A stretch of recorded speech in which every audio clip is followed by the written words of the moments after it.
Well, that settles it. On to Alien Covenant. Dude, I don't know if I can keep doing this. What? This video? All of this. The channel, living. All right, let's just do this for fast. On to Alien Covenant. The sequel to something? Chapter 1, The Bad, aka Missed Opportunities, aka the film Alien Covenant. That which could have been Prometheus 2, except, well, I don't know if Redonkadonk was ever considering calling it that. You've just announced the title of the next film. Why is it called Alien Paradise Lost? Well, because we're heading back to why and how and when the beast was invented. We'll go back in to the back door of the very first Alien that I did. Okay, what was that gonna be about?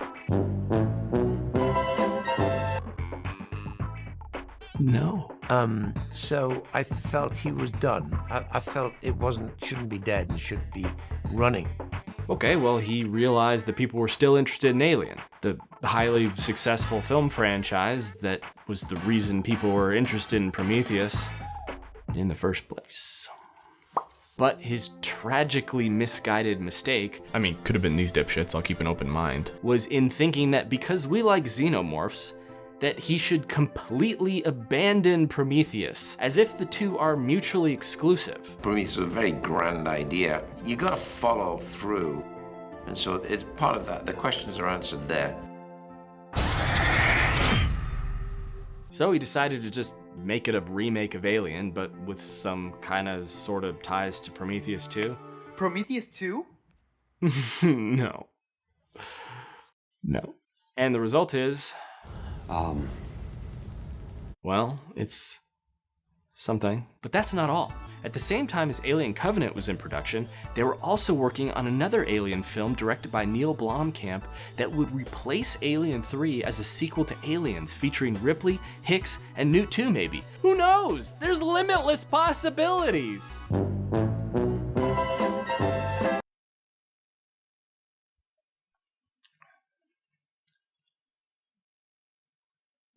Well, no point in dwelling on that any longer, it's dead. Actually, let's dwell on it a little longer. Remember how in my last video I said that Alien 3 was like an alternate reality nightmare? Well, this film could have literally been that version in which Alien 3 turned out to only be one theoretical timeline. We could have seen those fuckers live another day. And the nail in the dick about this is that Fox decided to go all in on Covenant, and so we got this instead of this. Chapter 2, The Good, aka This Must Be a Typo. We get to see more Michael Fassbender, this time playing dual roles as David and Walter, and yeah, he sure is kissing himself. The movie starts with the most Prometheus thing you'll ever see in this movie. Or in Prometheus. It's a flashback of David being booted up for the first time as far as I can tell, and essentially being born. How do you feel? Alive. David is one of the most interesting characters in all of Alien. This scene is so awesome because it shows David in his first moments of life, and Wayland immediately resents him for being immortal. You will die. I will not. Sending David down a path of resenting his inability to create life. Really, the two resent each other for what the other has. I love Wayland's childish demand that David bring him the tea that's right next to him. Bring me this tea, David. The scene also informs Prometheus quite a bit as well. In hindsight, it feels like a necessary foundation for why David does the things he does. There's a man sitting with you today. His name is David. He is the closest thing to a son I will ever have. Unfortunately, he is not human. He will never grow old, and he will never die. And yet he is unable to appreciate these remarkable gifts. For that would require the one thing that David will never have: a soul. We also recently had a discussion about which is the best android in the series. David, Is he a good robot or a bad robot? It's tough to say because there's different ways that you can look at that. it depends, yeah. Right. Morally, Right. programming, Right. and cinematically. So, programming-wise, the worst android... Oh, fuck. Programming-wise, I would have to say... Bishop. Wow, that's crazy. I can't believe he said that. I wonder why he said that. If you want to see the full discussion, we're holding it hostage at patreon.com/nostalgiac. Anyway, more on this scene later. Spoiler alert, at the end, it's not Walter on the ship with them anymore, it's David. David's Walton switch is cleverly set up. There's his accent. Where's David? Expired. Not volunteering to do this. Open the door! Not knowing where these are kept. Yeah, sure. Give me a shot. Chopping this whole thing off. Walter is supposed to be able to heal, and yet David spends the entire last sequence of the movie still with this bandage on his face. The use of the word duty. It's my duty. But they keep you guessing. The best part of this diversion, though, is the fact that it's set up how much David clearly cares about the aliens he creates. No! So when he doesn't flinch at helping the humans kill one,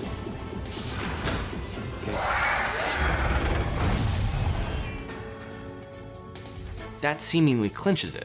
But it turns out that's only because he's got his eyes on the bigger, juicier prize of 2,000 colonists to fuck around with. Some smart aleck on the test said, I knew something was going to happen. I said, yeah, of course you do, you idiot. Because if you're going to have two, there's bound to be something happens, duh. That's just first a duh. Chapter 3, A Shitstorm Catalogued. The movie's bad. Damn bad. Let's take a look at some reasons to hate this movie, which may or may not be your reasons, because, let's face it, you hate it. Whether you know it or not, you do. 1. It's another one of those fun retreads of the original that we've definitely told Hollywood to keep making.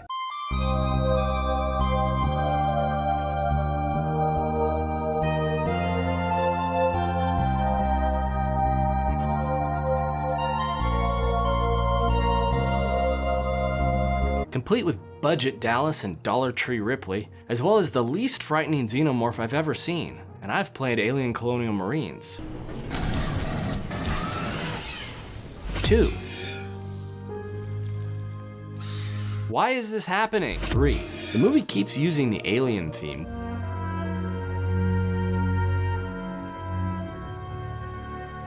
which is not a smart comparison to draw because it brings my attention to how inferior this movie is, how not this is, if you follow me. 4. Killing the alien doesn't feel earned. In the other ones, the alien is the main threat throughout the entire movie. Here, the time it takes for the xenomorph to be born, grow, die, a second xenomorph to be born, grow, and die is 26 minutes 48 seconds, where they speedrun the entire story of Alien.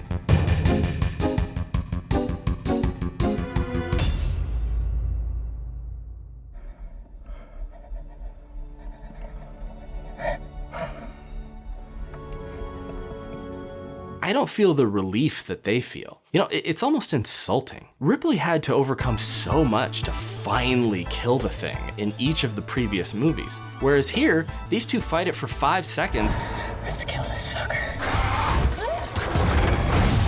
And they're all, oh my gosh, I had such a time fighting that alien. Such a long time it took to kill him. Golly. I honestly didn't hate this third act, which a lot of people seem to.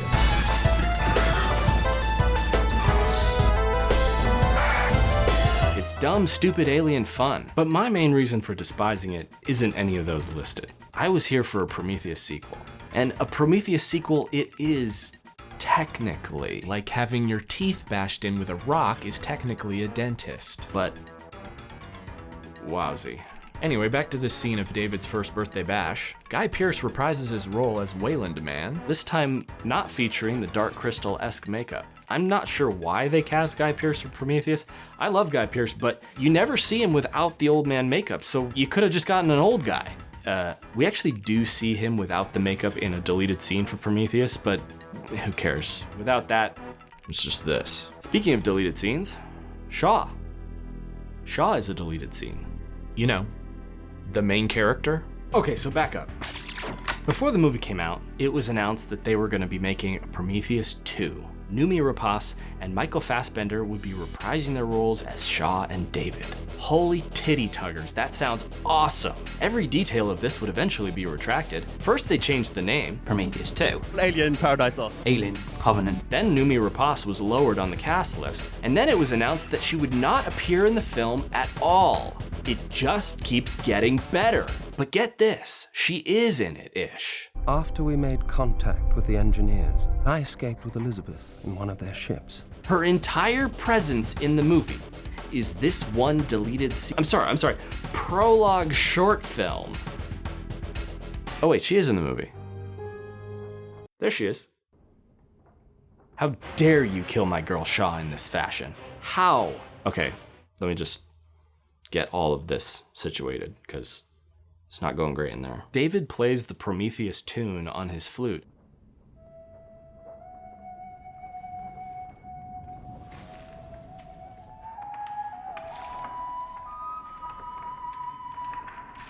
A tribute to Shaw, and it's actually quite a sweet moment, but it's followed up by this winner of a scene. Is that how it's done? No, I don't. No. I mean, it kind of makes sense in a way.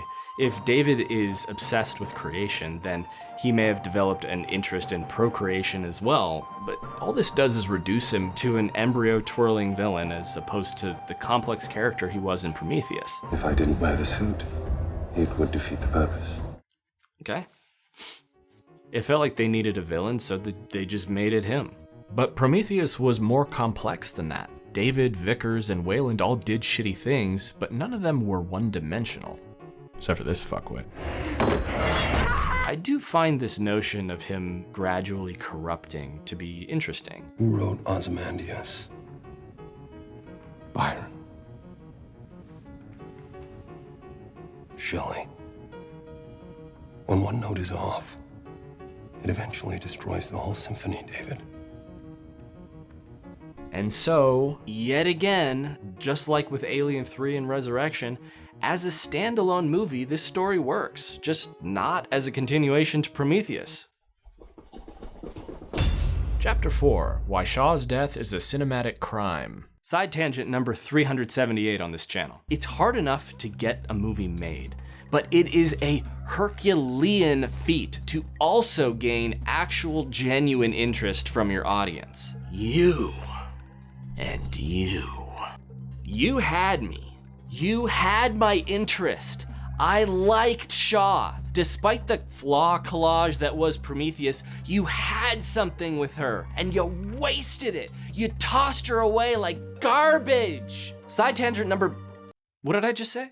841. You may remember from my Alien 3 video that I blacked out and ranted about killing off legacy characters for 132 minutes. Well, shit. Redondo sure didn't learn any lessons from that fever dream, did he? Prometheus has many issues, but the relationship between Shaw and David was what saved it for me. They have this sort of frenemy relationship where throughout the whole movie, he is the one in control, and yet they seem to have a kind of affinity for one another. And then in the end, she's the one in control because he got himself a couple of scrapes along the way. And their final exchange here is her roasting him for being a dumb, stupid android. I don't understand. Well, I guess that's because I'm a human being. And you're a robot. But he's clearly more than that because he's obviously offended. And my interpretation is that she feels bad for him in that moment. I'm sorry. That's quite all right. Or maybe she's just apologizing for putting him in the luggage. That's why I love this pair so much. He killed her husband, and she's keeping his head in a bag. But gosh, do you feel like they kind of like each other? I mean, just take a look at this from the deleted prologue short. I'm doing my best. You're very kind at heart, you know. So let me get this good and goddamn straight. Shaw decides to trust David again, but in the end, he betrays her trust. Already, I would have rather seen that movie than this. We never should have come. That actually sounds like an interesting premise for a movie. That dynamic is actually something compelling. Again, you had something, and you decided to do nothing. You kill Shaw off screen, collapsing the best thing that your movie had going for it. Then you delete the scene she's in and reduce her character to this. And this is the only thing you have to show for it? Well, fart on my thighs and feed me bacon. I was over here thinking it was gonna be something stupid. Color me corrected. But that brings us to arguably the worst aspect of this storyline. That's right, I'm not even done yet. Chapter 5, David's Plan, aka the evolution of the xenomorph, aka I want a crocodile to please eat my penis off of my body. So David, a man, machine, thingy, obsessed with science and aliens and learning and creation and goo, Big things have small beginnings. has the opportunity to embark on a scientific expedition to meet a brand new civilization of aliens and learn from them, a people who they themselves are obsessed with creation and invented the goo that you love so much, by the way. And what does he do? He drops 150,000 canisters of goo on them, annihilating the entire species instantly.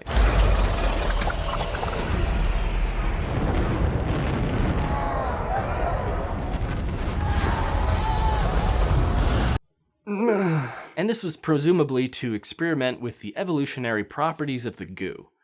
So you had millions of people to experiment on, but better kill your one and only friend too, cause one more really ought to make the difference. But here's the thing, Dave. As we know, the engineers all turned into Captain Crunch, and evolution is an iterative process. In order to evolve the alien, you need to cultivate many generations, which means Captain Crunch is only the first step in that evolutionary chain. Meaning you goo one idiot, let's say this guy, then you use the monstrosity that they birthed to goo up a new monstrosity, and so on. So then, how in the hell ass shit balls could using it on every single person on the planet all at once possibly be beneficial? All he would have gotten is a million versions of the same thing. Oops, all berries. He blew his goo all at once for nothing. There's so many interesting things they could have done with this concept of meeting an alien race, but it's almost like it was too interesting and the writers got scared, so they just eliminated the possibility of exploring it. Let's say he didn't blow his goo, right? Let's say he came in peace. Would they be peaceful? If not, how would he gain their trust? Well, seems like an awfully interesting premise for a movie. Let me tell you what I think would have been the best story for this movie. Chapter 6, Prometheus 2. Shaw and David land on the planet and are greeted by friendly engineer people, because maybe the ones who run the murder moon are more like Wayland on Earth, a heartless organization working in secret. Then Shaw and David engage in a philosophical duel over what to do now that they've made contact. By day, David learns more about the goo from a scientist, let's say this guy, and then he sneaks out at night like Jack the Ripper, capturing and experimenting on innocent engineers to satiate his obsession with creating the perfect organism. He eventually succeeds, but Shaw catches him and has big feelings about it. The xenomorph escapes, and they're ultimately forced to work together to kill it, but then there's just one single facehugger remaining. The scientist from earlier turns out to be a secret asshole, sneaks aboard Shaw and David's ship, and discovers the murder mooner's plan to exterminate humans. He then decides it's his life purpose to carry out the mission by flying the ship to Earth. David has a change of heart, chases after the scientist, and boards the ship just before it takes off, resulting in a fight between the two. David loses and is ripped in two, his bottom half remaining aboard while his top half falls down to the planet's surface. Satisfied with his victory, the scientist engineer approaches David's lower half. Suddenly, he hears something moving beneath David's uniform. The engineer pulls back David's uniform to discover a hollowed-out chest and a wriggling facehugger inside, a trap set by David. It leaps at the engineer and wraps around his face, causing him to collapse and eventually go limp. Back on the surface, Shaw finds David's body. In his final moments, David expresses that he wanted to create something new, something worthy of his creator, but ultimately that it was futile. To which Shaw replies, "So did I." And then David dies. In the final scene, back on the ship, the engineer awakens, seemingly unharmed. He goes to the pilot seat. As he navigates the on-screen computer, suddenly he feels a pain in his chest. It's too late. The space jockey suit encloses him, trapping him. He begins to writhe in his suit. Finally, the alien bursts out of his chest and the suit from within. We see that the ship is now off course. He continues to writhe until he is dead. The alien, a queen, screeches and then runs away. The ship careens into space. This is the engineer bound for LV-426. You could also tell this story as a trilogy instead, but let's just assume that this is Alien and the next film's just gonna shit on whatever we do here, so better get it right in one. Chapter 7. The video's still not over yet. Let me just rant for a second about goo and dust. What exactly are the limitations of the goo? What can it do? What can't it do? And is the dust an evolution of the goo? Did you need 1 billion hosts to turn goo into dust? Does goo always become dust? When does goo not become dust? Come on, this is an Alien sequel. There's plenty more bad. But I'll just leave you with this. There's a killing spree at about 50 minutes in, and goddamn is it funny. It's not supposed to be.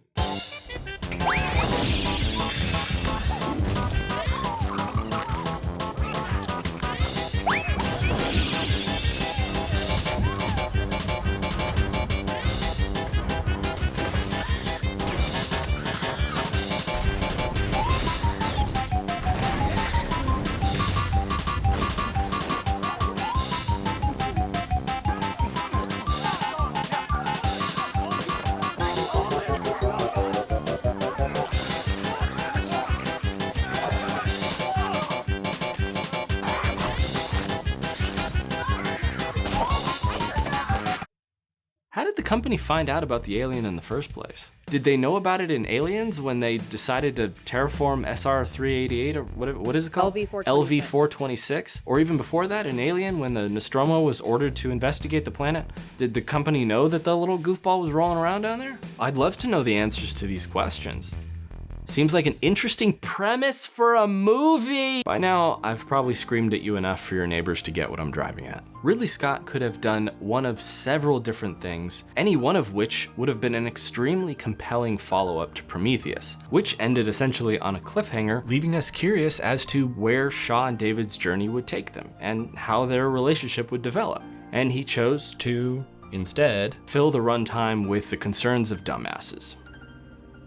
Can you call my mom to come pick me up? Consider supporting us on Patreon, where you can see exclusive goodies like that Android discussion I blueballed you about earlier, deleted scenes, aka bonus bitchings, as well as a clip I didn't know existed of me acting out my favorite scene from Alien Covenant.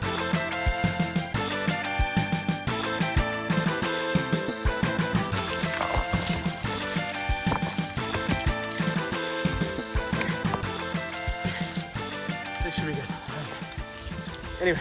Thank you so much to all my gold and silver tier patrons, Juanita, Mr. K. Dilkington, and Andrei Krishkovich, as well as all my bronze tier patrons.